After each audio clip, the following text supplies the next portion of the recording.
नमस्कार, तुमच्या सर्वांचं स्वागत करतोय आपल्या चॅनलवर. मित्रांनो, भारताचं संविधान जर तुम्हाला मानायचं नसेल तर भारत देश सोडून खुशाल दुसरीकडे चालल्याचा अशा प्रकारचं वक्तव्य केलंय सुप्रीम कोर्टाने. सुप्रीम कोर्टाने संताप व्यक्त केलाय आणि त्याचसोबत त्यांनी सांगितलंय जर तुम्हाला भारताचं संविधान मान्य नसेल तर भारत देश सोडून जा.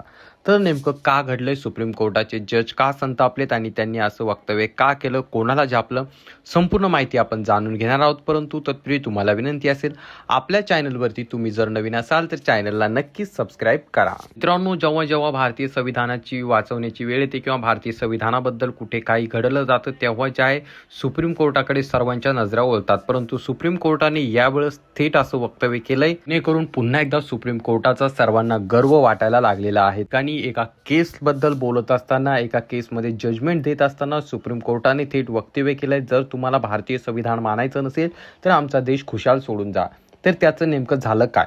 सुप्रीम कोर्टाच्या या दणक्याने व्हॉट्सअप आणि मेटाची चांगली झोप उडवली आहे. जर भारताचं संविधान मानायचं नसेल तर भारत सोडावा लागेल असं वक्तव्य सुप्रीम कोर्टाने केलंय. सरन्यायाधीश सूर्यकांत यांच्या अध्यक्षतेखाली खंडपीठाने झापलं आहे. या कंपन्यांकडून भारतात राहून इथल्या नागरिकांच्या गोपनीयतेच्या अधिकारांचं उल्लंघन करू शकत नाही किंवा इथल्या त्यांचं उल्लंघन ही कंपनीकडनं झालं नाही पाहिजे असं यावेळी खंडपीठाने म्हटलेलं आहे. कोर्टात मेटा आणि व्हॉट्सअपच्या त्या अपिलावर सुनावणी सुरू होती, ज्यामध्ये राष्ट्रीय कंपनी कायदा अपील न्याय प्राधिकरणाच्या म्हणजेच NCLAT निर्णयाला आव्हान दिलं होतं. या निर्णयात प्रतिस्पर्धी आयोगाकडनं म्हणजे CCIकडनं 2021च्या व्हॉट्सअप प्रायव्हसी पॉलिसीवर लावण्यात आलेल्या 213 कोटी रुपयांचा दंड कायम ठेवलेला आहे. त्यानंतर CCIनं देखील अपील करून NCLATनं दिलेल्या त्या आदेशाला आव्हान दिलं आहे. यामध्ये जाहिरातींसाठी युजरचा डेटा शेअर करण्याची परवानगी दिली होती. तुम्हाला सांगू इच्छितो, सुप्रीम कोर्टानं प्रकरणाचं गांभीर्य पाहता इलेक्ट्रॉनिक आणि माहिती व प्रसारण मंत्रालयाला देखील याचिकेत एक पक्षकार बनवण्याचे निर्देश दिले आहेत. कोर्टानं कंपन्यांना इशारा दिला आहे की एकतर त्यांनी युजरचा डेटा शेअर न करण्याचं लेखी आश्वासन द्यावं अथवा कोर्टाला या संदर्भात आदेश द्यावा लागतील. खंडपीठानं म्हटलं आहे की या प्रकरणात 9 फेब्रुवारी रोजी अंतिम आदेश पारित करण्यात येईल.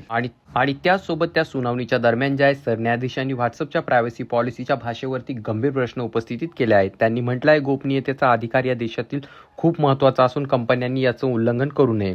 यावरची सरन्यायाधीशांनी कठोर टिप्पणी करत असताना म्हटलं आहे तुम्ही डेटा शेअरिंगच्या बहाण्याने या देशाच्या गोपनीयतेसोबत खेळू शकत नाही. तुमच्या गोपनीयतेच्या अटी इतक्या चलाखीने तयार करण्यात आलेल्या आहेत की एक माणूस त्यांना कळू शकत नाही. हा खाजगी माहितीचा चोरी करण्याचा एक सभ्य प्रकार आहे, हे आम्ही होऊ देणार नाही. सरन्यायाधीश पुढे म्हणतात की जर तुम्हाला आमच्या संविधानाचं पालन करायचं नसेल तर भारत सोडा, कारण आम्ही नागरिकांच्या गोपनीयतेसोबत तडजोड करणार नाही किंवा तसं आम्ही होऊ देणार नाही.